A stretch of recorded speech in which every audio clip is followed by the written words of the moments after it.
Temas, fenómenos, avances, retos. Encontremos soluciones. El programa de DIF Jalisco que te orienta y acompaña. De corazón. Muy buenos días, bienvenidos a De Corazón. Yo soy Lourdes Mireles y como cada semana es un placer y un gusto que me permita llegar hasta su hogar. A mí y a mi amigo Josué, ¿cómo te ha ido? La verdad es que muy bien, y yo como siempre estoy muy emocionado de estar acá en este espacio en el que terminamos siempre aprendiendo de cosas que igual y sí mejoran la calidad de vida de las personas y aparte de todas nuestras familias, la verdad. Sí. Oye, Josué, tengo una duda y una incertidumbre. ¿Has escuchado esa frase que dice, nadie nace sabiendo ser padres? Sí la he escuchado, pon tú que sí la he escuchado, no sé cómo me siento al respecto, pero sí la he escuchado claramente. Pues fíjate que pues nadie nacemos sabiendo algo, porque lo vamos aprendiendo conforme el paso de los años. Y para esto pues hay que instruirse, hay que acercarse a las personas que son expertas, pero ¿qué te parece que vayamos a escuchar este latido informativo que nos habla de cuántos hogares hay en México? A ver, vamos a verlo. Escuchémoslo. En 2024, la ENIGE estimó un total de 38.830.000 hogares en México, lo que representó un incremento del 3.4% en comparación con la edición 2022. Al comparar los resultados de las ediciones de 2024 y 2016, se observa una reducción del 8% en el tamaño de los hogares. Durante este periodo, las personas integrantes del hogar menores de 15 años disminuyeron 24%, mientras que el grupo de integrantes del hogar de 15 a 64 años se redujo 5% en promedio. En contraste, las personas integrantes del hogar de 65 años y más aumentaron 21.3%. 38.8 millones de hogares en México. Pero hay que ponernos a pensar cómo se conforma un hogar, ¿no? Sí, es que es lo que de pronto hemos platicado como mucho en este programa, que tenemos como una idea general, como de cultura popular, de cómo están constituidas las familias, pero en realidad igual y esa no es pues la realidad de la mayoría de los mexicanos, pues. Entonces sí, seguramente hay muchos hogares que se constituyen de maneras diferentes, que tienen sistemas de familias diferentes, claro. Y a lo mejor también por esos roles que, hablando de pues, ser padre, termina complicando, o no complicando, pero haciendo que la gente tenga que encontrar su propia manera de ser padres, porque pues justo no tienen las condiciones más ideales para ser como el papá o la mamá modelo. Y fíjate, muchas veces hemos hablado que las dinámicas familiares se han modificado y ese ligero aumento que se decía de que más personas adultas mayores ya se está registrando, que están conformando obviamente los hogares, y hemos pensado muchas veces que, por ejemplo, quien se dedica en el hogar a educar es la mamá y papá. Pero ahorita todas estas dinámicas también están metiendo a los abuelos a que ejerzan ese papel, que quizá ya obviamente traen la experiencia de la vida, pero la realidad y la actualidad nos exigen buscar herramientas y sobre todo que fortalezcan la educación de las niñas y de los niños.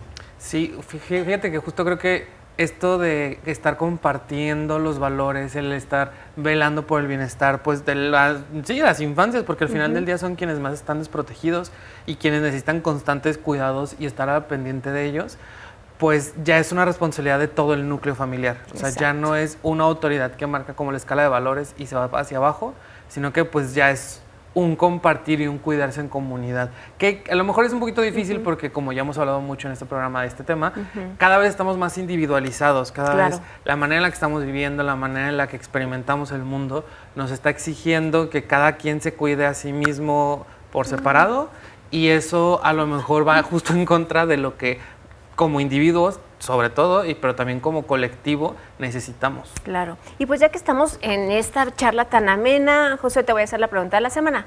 Rapidísimamente, ¿has escuchado el concepto o qué se te viene a la mente cuando escuchas por ahí crianza positiva? Ay, ahora me quedó más lejos el reloj. 1, 2, 3.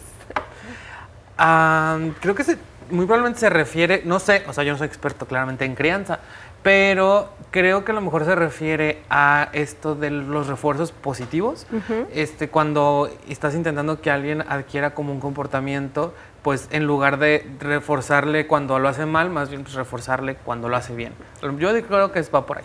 Pues yo creo que no estás tan equivocado, porque ni tú ni yo somos padres aún, pero pues en algún momento en nuestra vida nos va a tocar criar, educar o formar a alguien, Sí, de alguna a una manera. personita que quizá llegue a nuestras vidas o que por azares del destino tengamos esa responsabilidad. Y eso es un llamado no solamente a nosotros, sino a todo mundo, porque como dicen, cuando inviertes en la niñez, todos tus esfuerzos, todos tus objetivos, incluso hasta todo tu presupuesto, pues obviamente vas a forjar a alguien, a un ciudadano y ciudadana que pues va a sacar adelante y va a significar el progreso de una nación.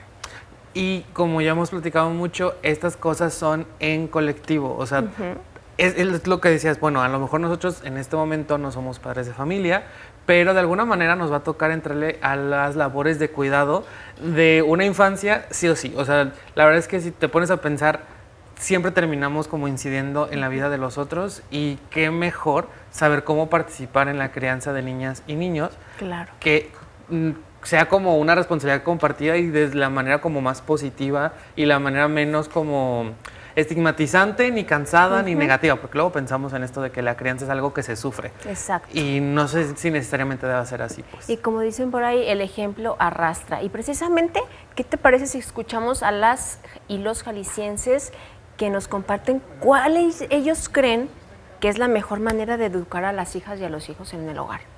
Vamos ¿Va? viendo. Vamos a ver qué métodos utilizan. A ver, Vamos viendo. vamos con este sondeo.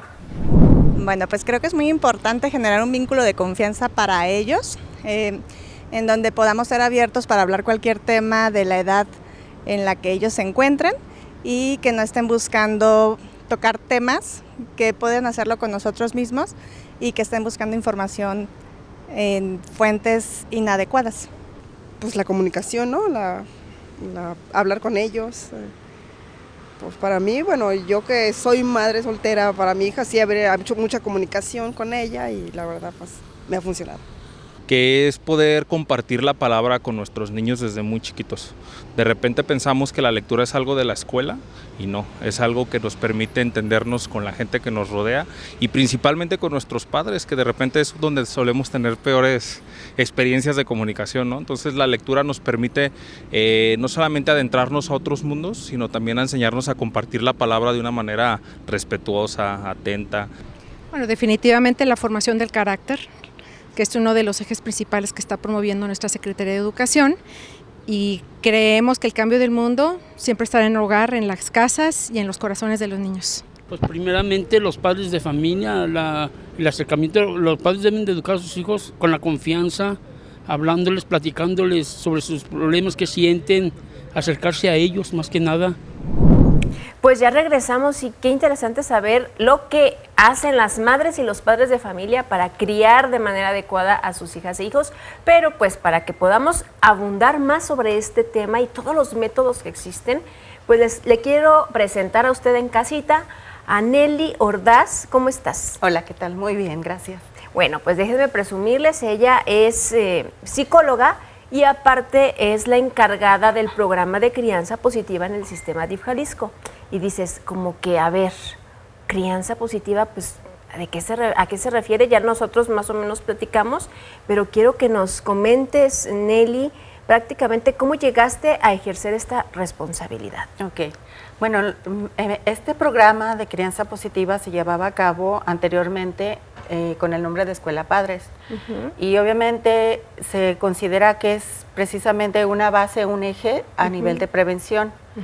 Realmente consideramos que la crianza es un factor muy clave para poder desarrollar pues todos los elementos que los niños y adolescentes puedan generar para poder crecer de una manera saludable, de una manera capaz para enfrentar sus circunstancias de vida.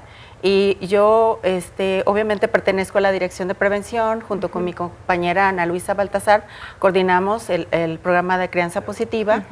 Y lo que hacemos es, en esta ocasión, en este año, se actualizó y nos encargamos de poder crear o de poder actualizar los contenidos del programa de crianza.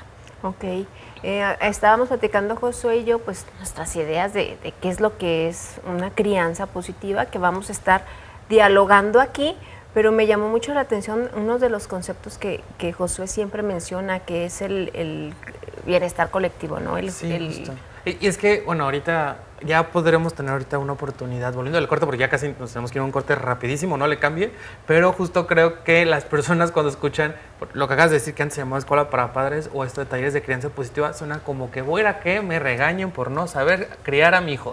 De verdad, creo que eso suena y muy probablemente no es así, y esperemos que este espacio sirva justo para desmitificar eso y que la gente se anime a aprender cómo, pues, justo formar seres humanos completos. Así es, tal cual. Claro que sí, pues vamos a una pequeña pausa, no le cambie, estamos en De Corazón. Vaya por su café. De Corazón. De Corazón. Pues ya regresamos aquí a De Corazón y estamos hablando sobre el tema de la crianza positiva, aquí con nuestra experta Nelly. Platícanos precisamente qué es la crianza. Ok. Sobre todo positiva. La crianza positiva, exacto. O sea, la crianza positiva es una alternativa precisamente para poder formar a las hijas y a los hijos.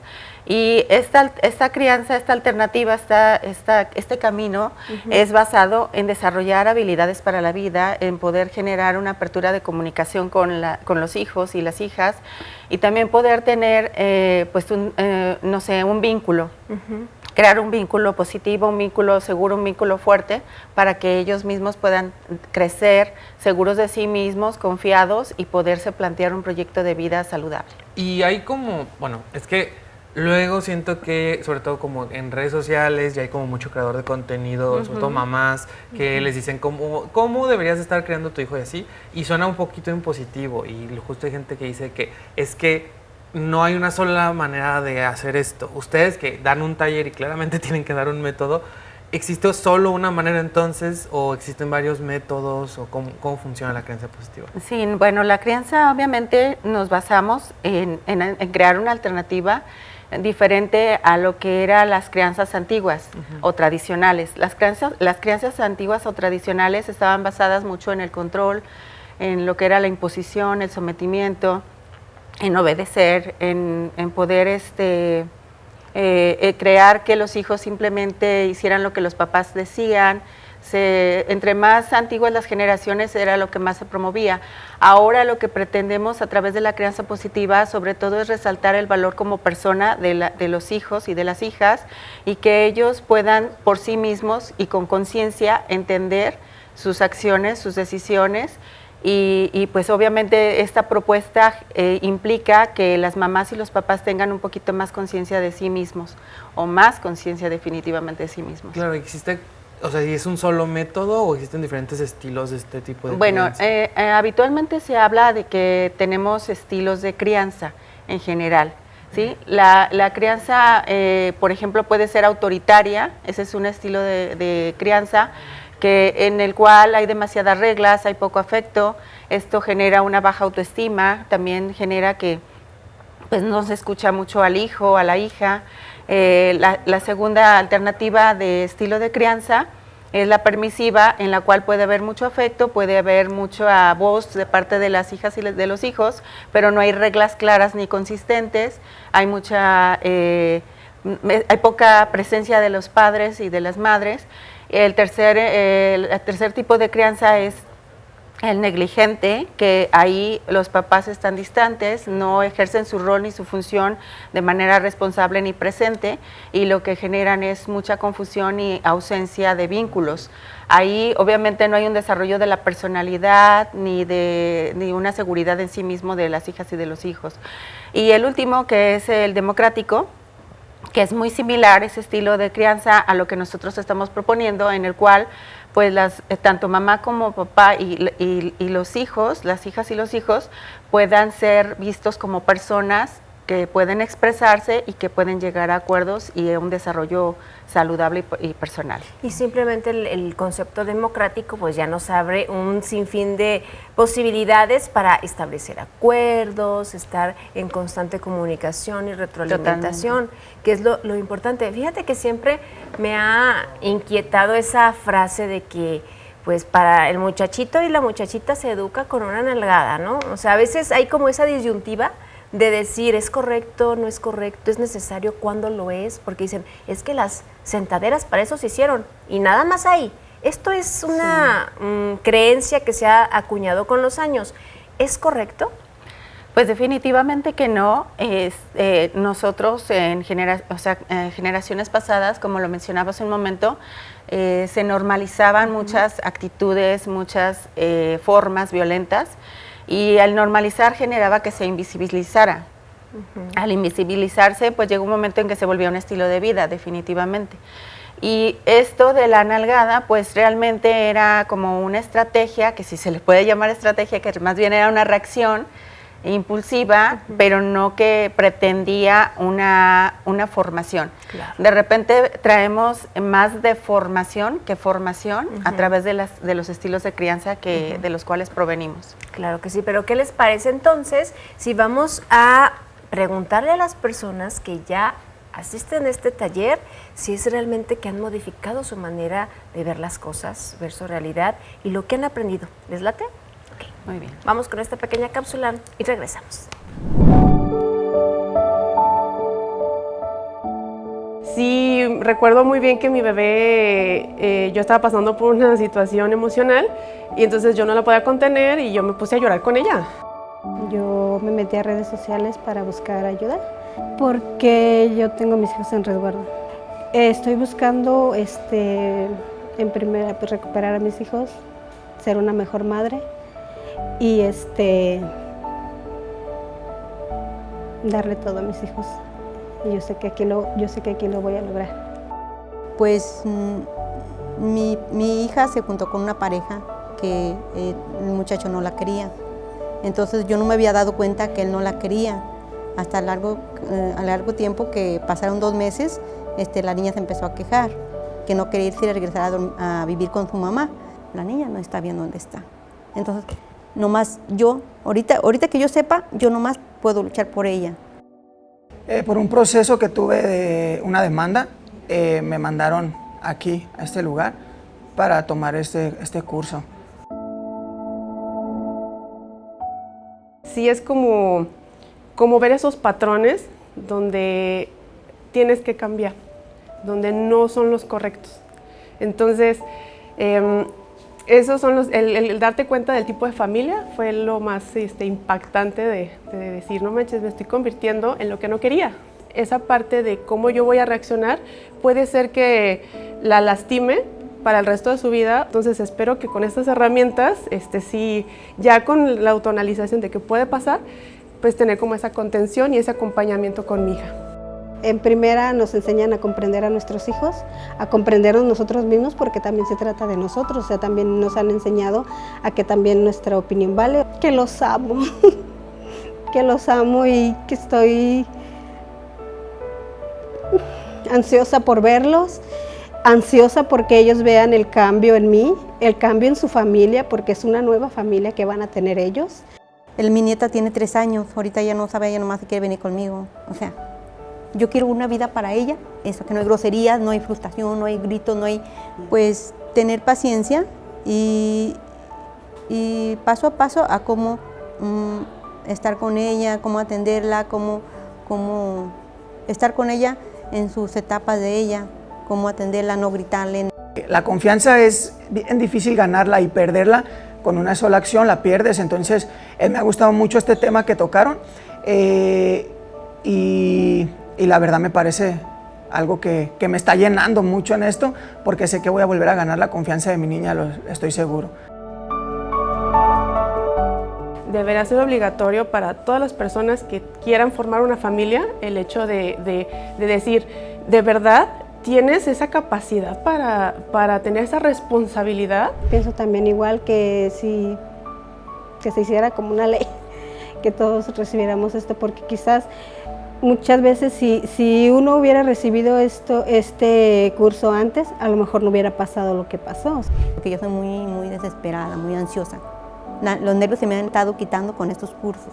Me he sentido más capaz como padre, me he sentido más fortalecido, a gusto con mis niños. Se los recomendaría y a muchas personas, tanto como mi pareja, porque también tiene hijos adolescentes, que yo sé que también con la mano de Dios y con la ayuda también de profesional, se puede llegar a hacer muchas cosas con tus niños y verlos felices y saber y verlos contentos y decir, papá, has cambiado. Pues ya regresamos y es interesante conocer cómo llegaron precisamente personas con diferentes perfiles y la misma necesidad, que es que sus familias pues se desarrollen en un entorno más seguro, más tranquilo y sobre todo buscando respuestas, Nelly. Así es. Justamente esa es la pretensión de la crianza positiva, crear un ambiente seguro. Tristemente, a veces el hogar no es el lugar más seguro, es el lugar donde se genera mayor índice de violencia. Y obviamente lo que buscamos a través de acompañar a las mamás y los papás y los cuidadores de niñas, niñas y adolescentes a que puedan recibir esta información y vivir un proceso en el cual se despierte su conciencia para que ellos mismos puedan elegir alternativas independientemente de lo que traemos inconscientemente aprendidos, que solamente a veces lo repetimos. Claro. Y la idea es esto, o sea, es desarrollar autoestima también en las madres y los padres para que ellos mismos puedan partir de ahí y considerar una nueva propuesta con mayor dignidad. Claro. Pero, ¿ustedes cómo enseñan esto a los padres de familia? Porque, o sea, sí suena muy padre, o sea, la verdad es que claro que suena muy esperanzador incluso. Ajá. Esto del que todas las personas en la familia se vuelven, o sea, no se vuelven, pero ya empiezan a considerarse personas que pueden dialogar y así, pero ¿cómo enseñas eso? Porque justo estamos muy arraigados con el tema de las dinámicas de poder impositivas. Exacto. En los modelos más antiguos. ¿Cómo lo hacen ustedes como para, no sé, descodificar eso, que desaprendan eso? Porque está muy bien tomar el taller, pero ¿cómo lo haces para que de verdad cambien hábitos? Sí, mira, nuestro primer tema es autoestima y salud mental. Y lo que hacemos es no hablar sobre cómo intervenir con los hijos o las hijas. Lo que hacemos es precisamente que tomen conciencia que son personas, que son personas que descienden de una crianza, ¿sí? Que todos descendemos de una crianza y que tenemos ya un resultado a partir de que se refleja en nuestra autoestima, en nuestra seguridad, en nuestra motivación hacia la vida, en nuestras creencias de nosotros mismos. Y todo eso parte de ese estilo de crianza. Lo que hacemos es motivar a que revisen precisamente como prioridad su nivel de autoestima y también la prioridad de la salud mental. La salud mental es algo que anteriormente se asociaba con trastornos o con enfermedades. La salud mental actualmente es un concepto muy amplio que abarca precisamente lo que es el crecimiento personal, el desarrollo de habilidades, el tener mayores herramientas para la vida y para poder enfrentar todas las situaciones con mayor resiliencia. Sobre todo cuando dices la salud mental es una responsabilidad ahora sí del individuo, porque si ya estás en un hogar y estás con la intención o en el proceso de formar una familia, pues son los pilares, mamá y papá, o las dos figuras de autoridad que en ese momento ejerzan el hogar y que lo sustenten, tienen que estar firmes. Así sí, pero igual, o sea, a lo mejor sí es una responsabilidad individual de alguna manera, pero las implicaciones son de nuevo colectivas. Claro. O sea, uno, y qué bueno que lo abordan acá en el taller, uno sí se tiene que cuidar y cuidar su autoestima y su salud mental, pero no porque vayas a ser tu mejor versión y a tener un glow up, ¿no? Como dicen en las redes sociales, sino porque tienes una responsabilidad hacia con otros de tú estar bien para poder ayudar a otros. Claro, por eso a veces dicen que cuando viene un hijo a la vida de una familia, es como, híjole, la gran responsabilidad, un reto y sobre todo un proyecto en el cual le vas a poner todo tu interés, todas tus fuerzas y toda tu, pues, convicción para que pues esa persona que llega pues también se desarrolle de la mejor manera posible. Justo. Y pues obviamente cuando estamos hablando de la autoestima hay diferentes, bueno, hay un concepto que se llama el apego. ¿A qué se refiere el apego ¿Y por qué dicen o se refiere a un apego saludable? ¿Cómo lo pueden ejercer las madres y los padres? Sí, mira, obviamente todos provenimos de una mamá, eso es una realidad, ¿verdad? Y desde el vientre, desde la etapa intrauterina, se va trabajando precisamente esto del apego. Y esto tiene que ver con el nivel de conexión que la mamá pueda tener con su bebé, su feto, en la etapa intrauterina, para que precisamente se genere las bases del apego, esta conexión. Y parte mucho del nivel de aceptación que la mamá pueda ejercer hacia su embarazo, hacia su hijo, hija, y entonces en ese sentido ya se va generando precisamente esa base de apego positivo. También precisamente en los primeros 4 años de vida es cuando entre más pequeños o pequeñas, las niñas y niños tienen pues todo el derecho a vivir esa dependencia sana. ¿Por qué? Porque dependen absolutamente de los cuidados que se ejerzan sobre de ellas y ellos. Y obviamente en esta etapa de mayores cuidados es cuando se refuerza la confianza y ese apego positivo, ese vínculo. Claro, pues ahí está. Ya despejaron mi duda, pero usted que esté en casita, póngase allá a dialogar con sus hijas, hijos y compañeros, porque eso está muy interesante, no le cambiamos una pequeña cosa. De corazón. De corazón. Pues ya regresamos aquí a De Corazón y estamos charlando sobre la crianza positiva. Josué, estábamos con muchas dudas y muchas inquietudes. Sí, fíjate que este tema, o sea, sí se me hace muy importante, pero también entiendo cómo a lo mejor ahí en casita los padres y madres de familia deben de estar como con muchas ganas de decirnos muchas cosas, porque claramente pues no es sencillo crear seres humanos. Pero acá a mí me saltó una duda ahorita que estábamos platicando en el bloque pasado, porque tú mencionaste cómo los sistemas de crianza antes eran autoritarios y recurrían a la violencia física, no porque fuera como un estilo o una estrategia, sino porque era una respuesta impulsiva.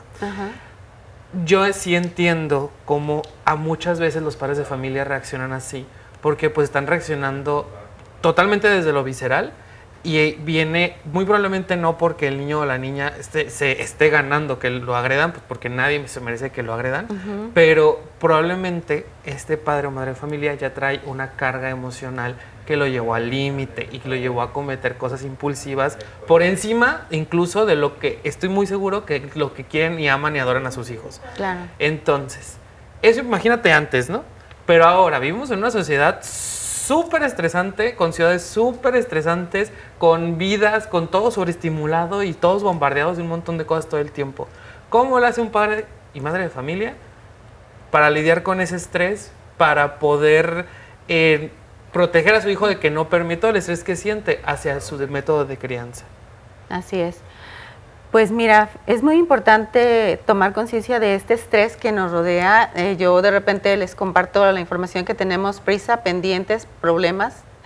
Prisa, presión, pendientes y problemas, ¿sí? Es algo que al día a día estamos cargando, y que esto nos irritabiliza más fácil, esto nos llena de intolerancia de una manera muy sorprendente, y esto es importante darnos cuenta como mamá, papá, en el momento en que ya estamos rebasados y que estamos al borde del colapso.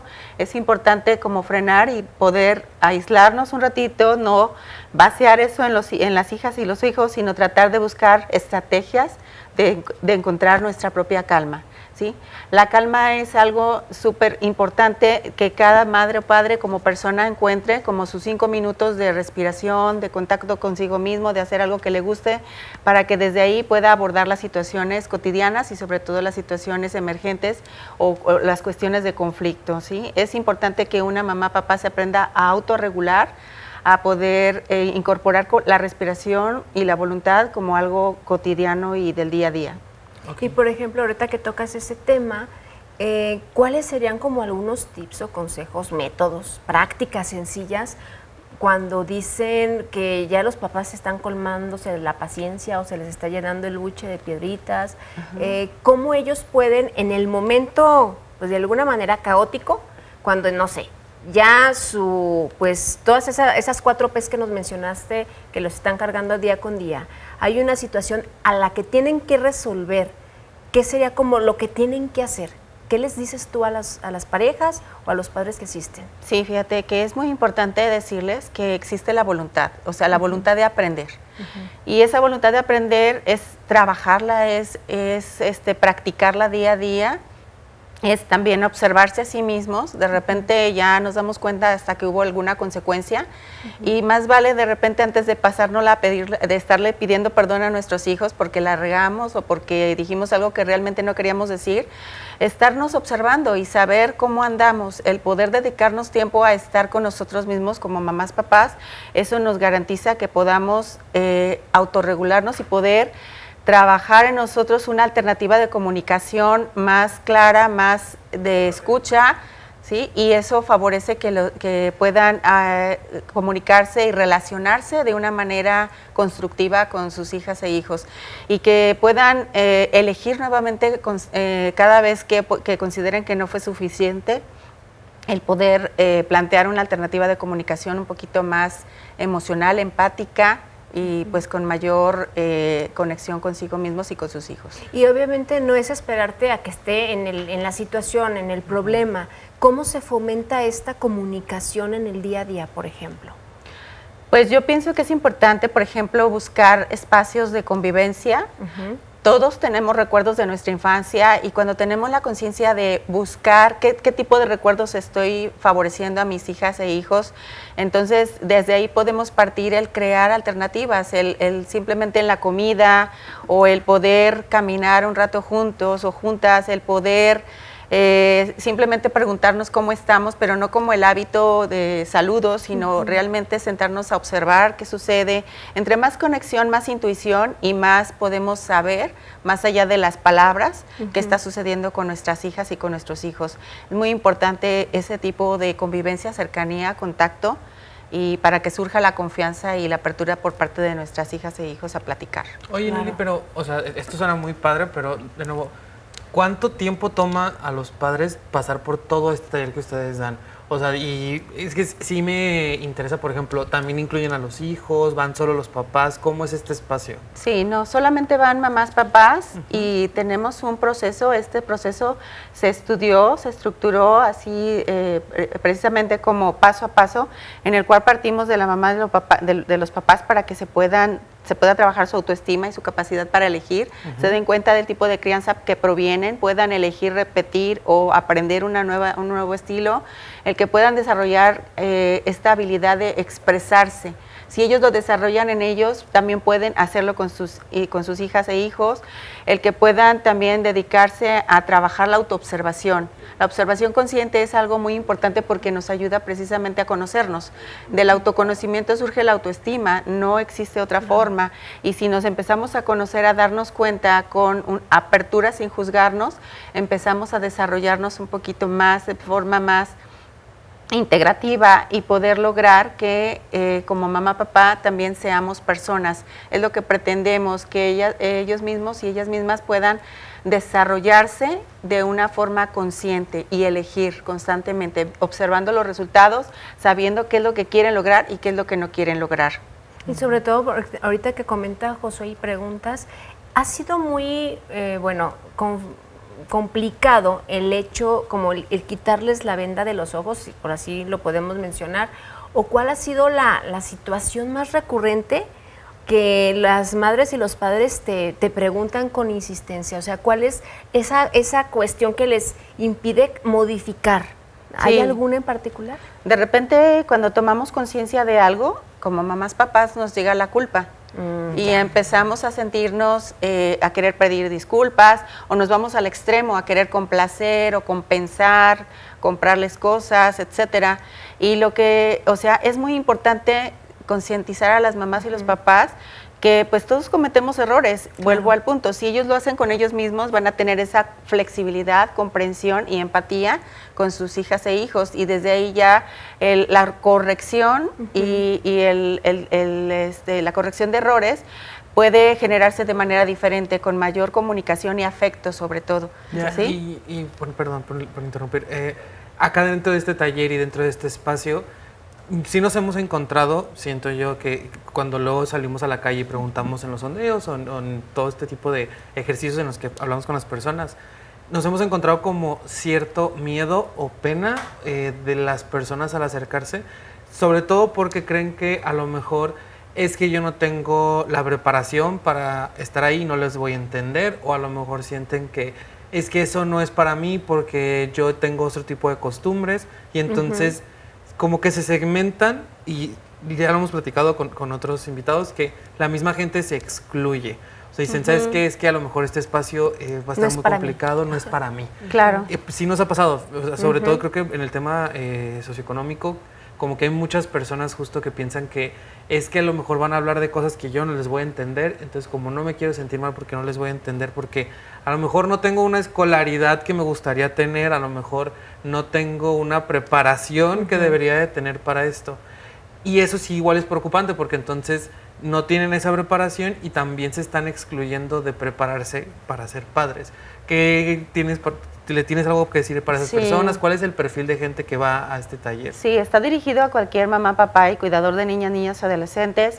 Obviamente lo que se pretende es que ellos se sientan en un ambiente seguro. Okay. Mi compañera Ana Luisa y yo, que somos las que llevamos a cabo el programa de crianza, lo que pretendemos es que se sientan en un ambiente seguro, con confianza, que se sientan escuchados. Nosotros lo que hacemos es modelarles actitudes que ellos pueden aprender precisamente para poderlos llevar a cabo en su familia. Y ese tipo de actitudes que nosotros modelamos, en donde existe un espacio de escucha, de respeto, de empatía, de comprensión, de revisar qué está pasando con los errores, y que ellos mismos se vayan más hacia la motivación, no tanto el autojuicio, que puedan sentirse en ese espacio en el cual puedan ellos aprender, el poderles fomentar la búsqueda del aprender día a día, aprender de nuestras experiencias, aprender de cuando fuimos hijos e hijas, y todo esto nos ayuda precisamente que vayan desarrollando poco a poco pues un proceso de crecimiento personal y un proceso de crecimiento como en la parentalidad y en la maternidad, y poder llevar a cabo esto con mejores resultados. Nosotros lo que hacemos no nada más es exponer, lo que hacemos es un espacio participativo en donde se llevan a cabo dinámicas, es un taller vivencial para que puedan bajar la información, para que puedan hacer la vida, y para que puedan generarse anclas de aprendizaje en ellos y ellos lo puedan transmitir hacia su familia. Pues mira, qué valioso, porque yo sí recuerdo, de verdad tengo muy vivido estos recuerdos en los que las escuelas en las que yo estuve solo mandaban a escuela para padres, porque pues era el término que estaba en ese momento. Así es. A los padres de hijos, o sea, de niños que tenían problemas. Según. Si tenían problemas de comportamiento, les estaba yendo mal en la escuela. ¿Sabes qué? Los papás de escuela para padres, y justo estos espacios terminaban estigmatizados porque era fallaste como padre. Así es. Y te tuvieron que mandar a la escuela de cómo hacer algo que supuestamente estás hecho para hacer, pon tú. Pero Así mira, es. qué valioso, y que sea un espacio pues inclusivo, y que Totalmente. tengas justo como estrategias para que cualquier persona pueda hacerlo sin miedo de no estar preparado para entender conceptos, pues. Y a mí me inquieta algo que lo voy a dejar en el aire, en esta actualidad en donde las niñas, los niños, los adolescentes están clavadísimos en su mundo. ¿Cómo romper esas barreras? Vamos a una pequeña pausa, no le cambie, porque esto es muy valioso para ustedes allá en casita. Regresamos. De corazón. De corazón. Pues ya regresamos aquí a De Corazón en el último bloque del programa, y cuéntanos, Nelly, esto que me inquieta. ¿Cómo romper esa barrera del ensimismamiento de los adolescentes y de los niños en los dispositivos electrónicos? Así es. Actualmente estamos viviendo una era de celulares, ¿verdad? Los celulares nos tienen a nosotros, no nosotros a los celulares. Y obviamente es un refugio de alguna forma, porque es la dificultad de estar, ¿sí? Es muy lamentable ver cómo las mamás, desde pequeñitos a sus hijos, a sus hijas, también los bloquean de una cercanía, de poder ser observados, de poder tener un contacto visual, un contacto de comunicación verbal.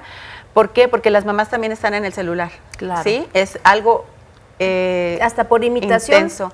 Totalmente, totalmente. O sea, es impresionante cómo de repente vemos a las mamás cuando están amamantando y por un lado tienen el celular en lugar de hacer contacto con sus hijos, que es la etapa del apego, lo que decíamos, el vínculo, y poder crear y fomentar esa cercanía afectiva y poder estar simplemente porque se está amamantando, ¿no? Y es importante también darnos cuenta que ya van creciendo, se van creciendo las niñas y los niños en este estilo de vida de aislamiento, de desconexión interpersonal, intrafamiliar, y es importante para poder saber llegar a las hijas y hijos cuando ya están inmersos en esta situación, pues crear alternativas de diálogo, no de reclamo, no de exigencia, no de imposición, sino de buscar espacios en donde también las hijas y los hijos se sientan incluidos, escuchados, validados, en donde también se tomen en cuenta sus gustos como persona, y no solamente sean juzgados o sean comparados, por ejemplo, ¿no?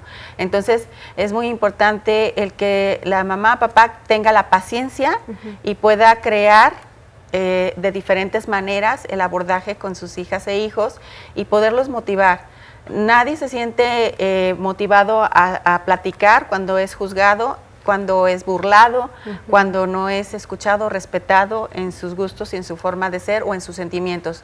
A veces somos minimizados y eso nos bloquea o nos hace que como hijas e hijos perdamos la confianza y las ganas de poder platicar hacia nuestras mamás, papás. Y simplemente tocas un punto muy importante, lo hemos dicho, todas las personas somos únicas y así seamos hijas e hijos de los mismos padres, tenemos nuestras particularidades y quizá unos van a ser sobresalientes en un ámbito y otros en otro, y las comparaciones puede mermar, sobre todo, incluso afectar la autoestima de los hijos, ¿no? Pero también, o sea, a lo mejor entender que pues cada generación tiene sus propios retos y sus propios ambientes. Por ejemplo, o sea, esto de la tecnología.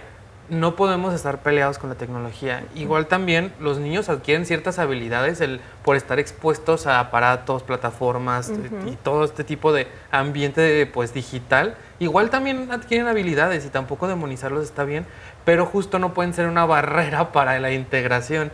O sea, tendría que ser una herramienta para ayudarlos a crecer pues y a conformarlos como individuos. Creo yo que hay una batalla ahí perdida que generación tras generación tras generación se sigue librando y no tiene, la verdad no tiene sentido, que es esta batalla justo generacional en el que es yo entiendo mejor el mundo que tú, aunque yo no estoy viendo el mundo que te está tocando vivir a ti, porque también la edad, o sea, las diferencias de edad importan bastante. La experiencia sobre todo, claro, o sea, por ejemplo, nosotros pues acá, o sea, a lo mejor con la edad que tenemos, con las experiencias que hemos tenido, el mundo de ahora lo vemos de una manera, pero un niño no lo ve igual que nosotros. ¿Por qué? Porque lo está experimentando el mundo por primera vez. El niño no vio la evolución de cómo llegamos a este punto, no vio cómo llegamos a depender de esta manera de los celulares y que antes no. Para el niño el celular siempre ha estado ahí, la tablet siempre ha estado ahí y las cosas siempre han sido la manera que son ahora porque es la primera vez que experimenta el mundo. Y pelearnos por cómo convive él con el mundo que le tocó, pues la verdad siento que termina siendo pues justo una barrera y un obstáculo enorme. Pasa mucho con los adolescentes, con los jóvenes, que tú estás juzgando sus vivencias, las cosas que para ellos son importantes porque para ti no lo son, porque para ti son más efímeros, porque tienen menos tiempo existiendo, pero para estas personas pues son todo. O sea, y la verdad es que creo que sí tenemos que ya fomentar como el respeto a las experiencias y a los intereses de los demás. Nada es superior a nada. Todo es válido, mientras no sean algo que le haga daño a la persona tal cual, pues sí tenemos que defender de entrada, y esto sí es súper importante, defender el libre desarrollo de la personalidad. Y como hija que soy, a mí me ha tocado sí escuchar mucho, y a mis amigos y compañeros, de que qué razón tenía mi mamá. Ay, las mamás son... Este término me encanta porque dicen brujas. ¿Por qué? Porque cuando te dicen es que te va a pasar esto y es que esta persona no me agrada por esto y por lo otro, y al paso del tiempo dices, mi mamá me lo advirtió y no le quise hacer caso.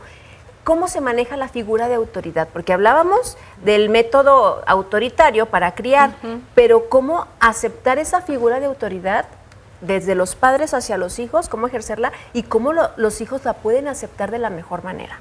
Así es, yo creo que es estando, o sea, la consistencia, la presencia, el buscar espacios. Yo vuelvo al punto, sí, vivimos en un mundo de prisas y de multifuncionalidad, pero es importante crear el espacio para poder estar, convivir y conocernos. Claro. Y obviamente esa garantía de estar nos favorece precisamente que podamos ver nuestra realidad, que es la mamá y el papá.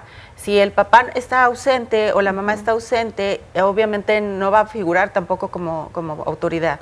Entonces, es muy importante que se les hable con firmeza, se establezcan reglas claras, reglas que no sea de repente un día te digo una cosa, al día siguiente te digo otra, o te castigo en base a mis emociones, a cómo me siento en ese momento. Es importante tener un código de reglas y normas para que se pueda llevar a cabo y se cumpla. A veces las mamás, los papás son los primeros que no cumplen, entonces no existe esa confianza y esa credibilidad por parte de las hijas y los hijos hacia los papás, hacia las mamás, y entonces es importante poder estar presentes, saber lo que vamos a decir, cumplirlo, ganarnos esa confianza y poder tener esa figura de autoridad.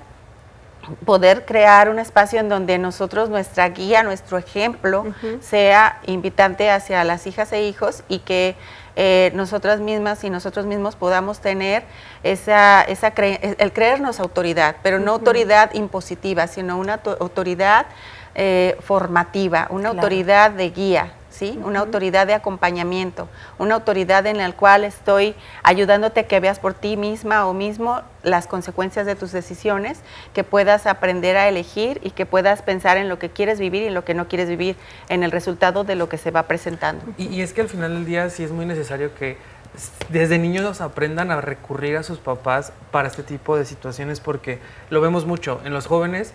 De entrada, en situaciones de salud mental, ya lo hemos platicado aquí bastante, si no saben pedir ayuda, las personas en general de cualquier edad se ponen en riesgos justo de que su salud mental vaya en detrimento.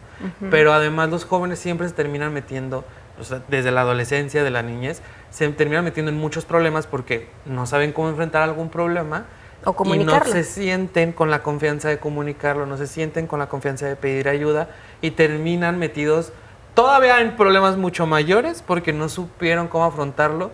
Pero esto, la verdad es que si bien, sí, pues claro, se metieron en problemas, pero sí tiene mucho que ver con que no se sienten con la confianza de recurrir a las personas que deberían ser su principal sistema de apoyo. Así es. Porque terminan esto de, si tú no crías a tus hijos con la confianza de pedirte ayuda, van a recurrir a esa ayuda a otros lugares. Claro, y esas fuentes no son tan confiables. Puede ser la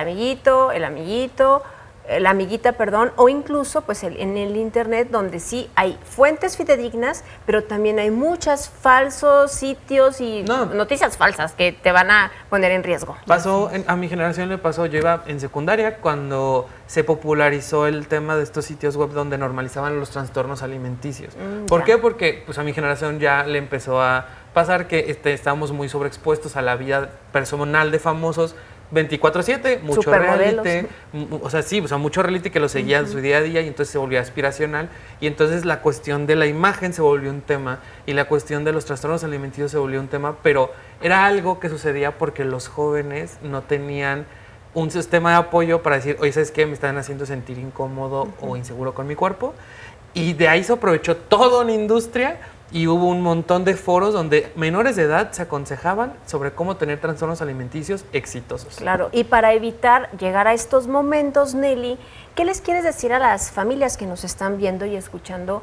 Porque precisamente podemos decir, bueno, va un taller, que vamos aquí a poner los teléfonos para inscripciones, pero pueden ser padres, madres, que quizá pues no estén unidos, pero sí los une el vínculo y la crianza de las hijas e hijos. Sí, exacto. Hay diversidad de familias, definitivamente, y la familia obviamente pues es un espacio en el cual pues acá nosotros recibimos a cualquier mamá, papá o cuidador de niñas o adolescentes que esté interesado en formarse y en poder acompañar, guiar este proceso de crianza. Y pues bienvenidos todas aquellas personas que decidan crecer, aprender, y pues todo un proceso de transformación, ¿sí? Sí, definitivamente nos está tocando vivir un mundo, hay una frase que dice, fuimos criados para un mundo que ya no existe, y también en este mundo tecnológico en el cual de repente la tecnología, el celular nos acerca a los que están lejos y nos aleja de los que están cerca, y pues nosotros decidimos y elegimos qué es lo que queremos vivir en nuestro entorno familiar. es muy importante que nos demos la oportunidad de aprender, darnos cuenta.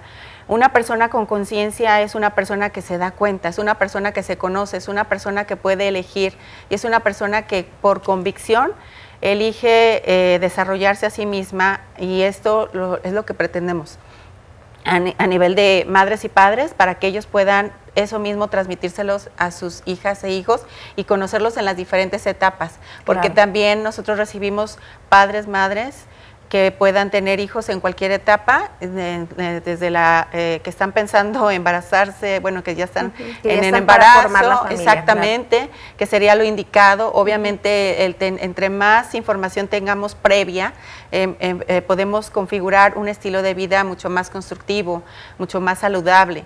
Y obviamente lo que se pretende es la dignidad de las hijas e hijos, pero incluido también las mamás y los papás, y que ellos mismos puedan trabajar este proceso de tomar conciencia de sí mismos y de la crianza que tuvieron, y que puedan fomentarse a sí mismos una nueva manera de vivir la vida, desarrollando habilidades para enfrentar sus propias circunstancias, y pues porque todos los días tenemos circunstancias adversas. Claro, pues ahí tienen, ese fue el consejo, y con eso cerramos el programa, pero quiero invitarlos allá en casita, agradecerles sobre todo que nos hayan acompañado, a todos aquí en la sala y allá, porque vamos a conocer a una persona adulta mayor distinguida de Jalisco. Lo vemos la próxima semana. Astrida Márquez Romero, Colotlán. Maestra de profesión con especialidad en historia. Fue asesora 9 años en el Instituto Estatal para la Educación de los Adultos. Brinda cursos de Shakira, pintura textil y óleo en el Instituto de Formación para el Trabajo. A sus 82 años, sigue tomando clases de pintura en la Casa de la Cultura de Colotlán. Una de sus grandes pasiones es leer, y cuenta con una extensa biblioteca, la cual la llena de orgullo, porque como Astrida dice, nadie está solo mientras tenga un libro para leer, y con toda esa cultura sueña con dejar un mundo mejor para las futuras generaciones.